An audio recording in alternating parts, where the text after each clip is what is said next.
Hello, my wonderful friends. Megas here. Welcome back to the library. I've never been this tired and this excited at the same time. I literally woke up at 2:30 in the morning thinking about a book. I had to come up and get it off my shelf. And I until 4 in the morning, I was just thinking about it. I was thinking about today's video that I want to share with you this book. I want to share with you one of my favorite authors ever, Frederick Bachman. Oh my God. And then the book I'm reading right now, of course, I'm reading many, but Ascendant. I want to talk just a little bit about this as I'm going through it. I actually have a lot of current reads. You know, we just did that book haul. And it reminds me of, when you go to the grocery store and you buy a little bit of everything and you go home and you eat like a little bit of all of it that night and then you feel sick. I do that with my books. I just read a little bit of all of them, but I feel great. I love it. And so I want to start with which this book, I was thinking it should have been on my top 5 books of all time. But then I was thinking about it. It really was, because Where the Crawdads Sing and Circe is almost the same book. And I was thinking, what is it about these kind of stories that I love so much? And do you know what it is? They live in their own private world. And for me, that's what I live for. I won't go too far into it, but I grew up in California, and now in my older age, I live in the woods in the Pacific Northwest, and I've actually built a fence all around my property. I got 200 acres around me, and then there's about 1 acre of it just fenced off. And when I come home and I close and lock the gate, it's my private world. And it reminds me of Circe, right? She built that like a force field around her island, where it's just her and the animals. And here with Kira, it's just her and her marsh and her animals and the plants. And it's her own private world. And she's 100% completely content. Just like Circe, just like me. And it makes me think of words. People, this book and Circe will work for some, for others, having their own world, their own private life, their own private thought life, right? It'd be their worst nightmare. And that's what I always talk about, words. They're so brutal and they're so beautiful. But get this, they're the same words, right? But it's how you interpret it from your life experience, what it means to me. Right? The contact that you make with those symbols that are words, it goes in through your eyes, it's light, and it goes in, and chemicals in your brain decipher how to categorize it and what does it mean to you. My friends, and that's why some of us are so passionate about some books, because it's my life. And Circe and Where the Crawdads Sing, it's my life. I'm going to get deeper into the story, and my authors, stay with me just for a minute because I have to touch on this. We got about 200 acres here. We got a few houses on the property. And a couple years ago, I rented out one of them. And the couple came from Las Vegas. And we ended up becoming buddies because we both ride motorcycles. And I was showing them all my favorite spots around to ride. And one day he just tells me, he goes, "You know what? You are so freaking weird." And I was like, "Well, I know that, but specifically, what do you mean, And he goes, I watch you. You'll just leave your house. You'll head up into the forest all by yourself and be gone all day. That is weird." And what was weird to him is my heaven.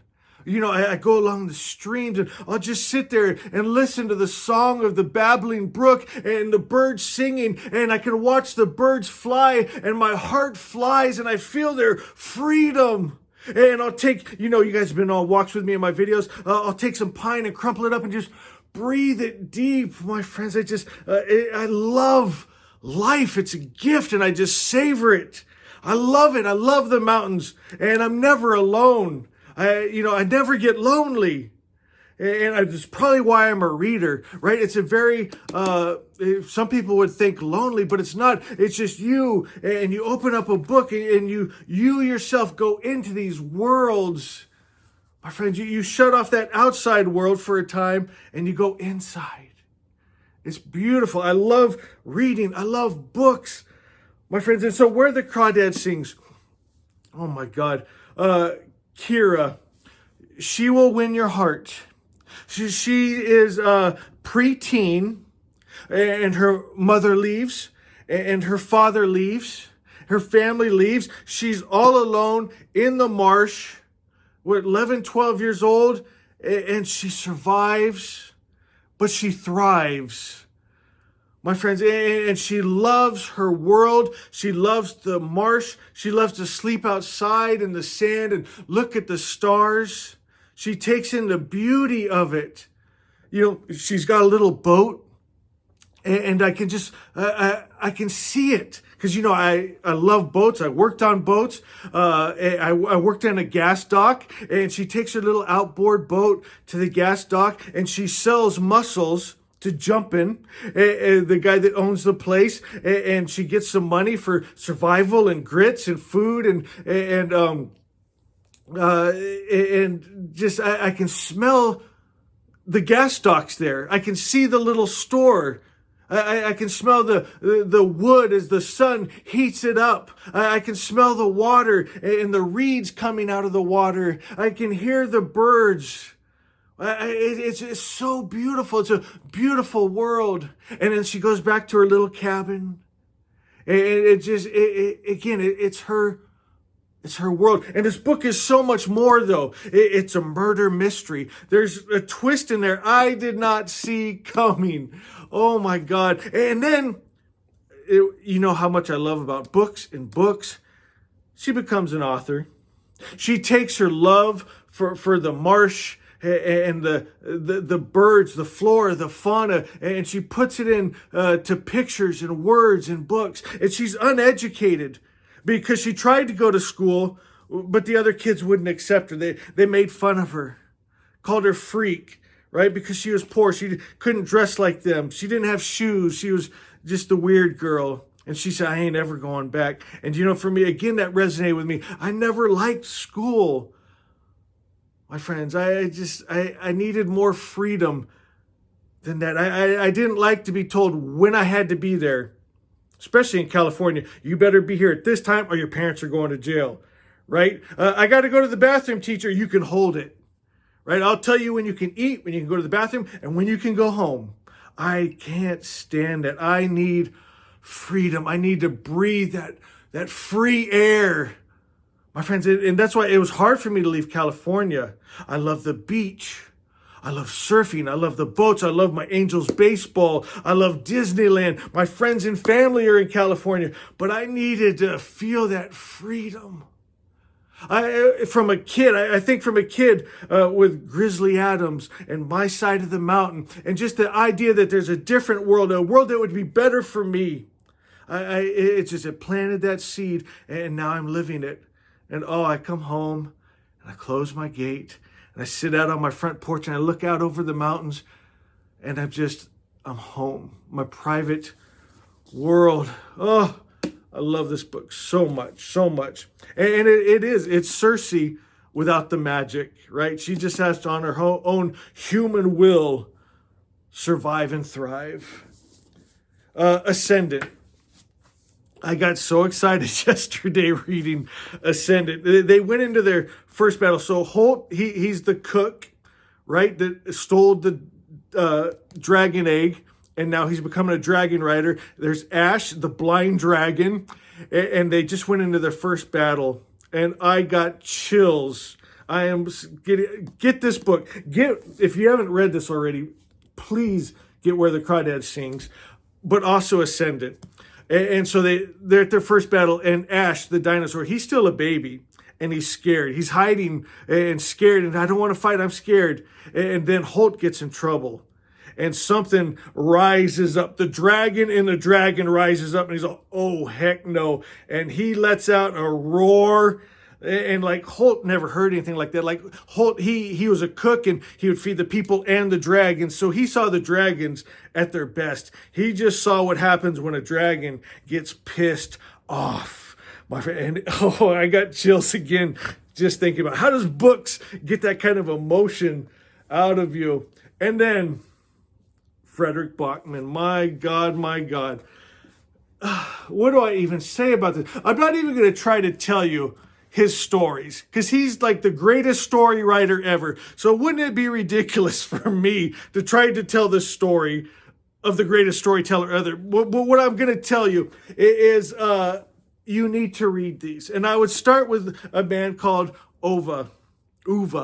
So hard for me. I used to say Ovi or something, but if I remember right, I think it's Uva, Swedish name. Oh my God. This book, I'm going to find the words. It's heart. It's found family. It's walking a mile in someone else's shoes. So it's a grumpy old man. And we've all encountered those. And you just might see the one in your neighborhood different. He walks around through the neighborhood just finding every fault. You're doing this wrong. People hate him. But it shows why he's like that. And it'll rip your heart out in the best way. And you know what? He just wants to end his life. But a family moves into the neighborhood and just changes his world. It's that found family. It's that love that he was missing. And they can see past that gruff exterior and they see to the heart of the man. And my friend, and this is what I don't get. Like I always tell you, when there's great writing, I want to get behind it. What is the magic behind it? I fancy myself a writer too. Nothing at these levels, but I love to write. And I'm always looking, what is that magic in their writing? And I'm not sure with this. Other than just love. And that's pretty strong magic. But every chapter, I read Frederick Bachman slow. I'll read a chapter and stop and just hold the book to my chest and just, that could have been the whole book. I just sit in that, just think and meditate on that. There's always a life lesson, some heart-touching moment, something that I think back in my life, oh, I could have done that better. Every chapter, a man called Uva, I hope I'm saying that right, please get this book. And then if you like this and you fall in love with this author, he's got so many other books. Beartown, here's a great example. It's about hockey in a hockey town. I care nothing about hockey. Well, I should say I cared nothing about hockey. He made me care about hockey, my friends. And I'm not going to get into it. Just if that interests you, I know it didn't interest me, but I loved him. I read it, and now I love it. And I understand hockey people and hockey towns. What is this? Anxious People. It's so many different lives that you get into. There's a bank robbery. There's comedy. There's heartfelt. It's everything Frederick Bachman. And then this one, my grandmother asked me to tell you she's sorry. This is wacky. It's fun. It's love. It's heart. It's grandma. I just dreamed about my grandma 2 nights ago, right? Grandmas. There's something special about grandmas, and he captures that so beautiful. If you love your grandma, get this book. My grandmother asked me to tell you she's sorry. So guys, I'm going to end it there. There's so much more I want to say, so much more I want to talk about. But I don't think I could say it better than the books can tell the story themselves. So if any of that resonated with you, go pick them up. You will not be disappointed in any of these books I picked out for you. I guarantee it, my friends. And know this. It's beyond the words. I see beauty in you. Just like they saw in Ova. How do I know? You don't know me, Magus. Because you're human. And that makes you beautiful. And it gives me the right to say, I love you.